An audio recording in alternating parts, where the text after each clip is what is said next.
Children, where there is so much racket, there must be something out of kilter. I think that twixt the Negroes of the South and the women at the North all talk about rights, the white man gonna be in a fix pretty soon. But what's all this here talking about? That man over there says that women need to be helped into carriages and lifted over ditches and to have the best place everywhere. Nobody ever helps me into carriages or over mud puddles or gives me any best place.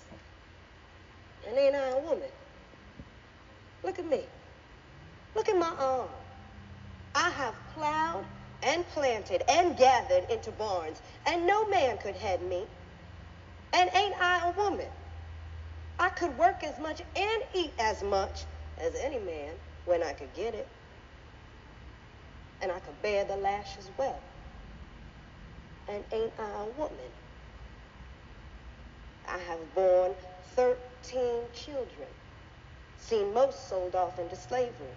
And when I cried out with a mother's grief, none but Jesus heard me. And ain't I a woman? And they talk about this thing in the head. What is it they call it? Oh, that's right, yeah, intellect. That's it, honey. Well, what's that got to do with women's rights and Negroes' rights? If my cup won't hold but a pint and yours holds a quart, wouldn't you be mean not to let me have my little half measure full?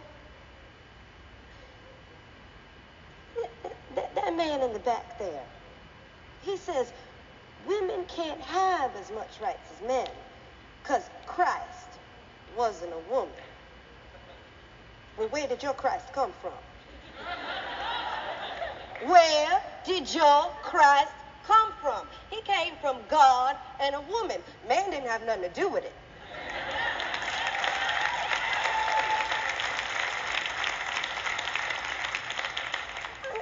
If the first woman God ever made was strong enough to turn the world upside down all alone, well, these women here together ought to be able to turn it back and get it right side up again. And they asking to do it. And men better let them.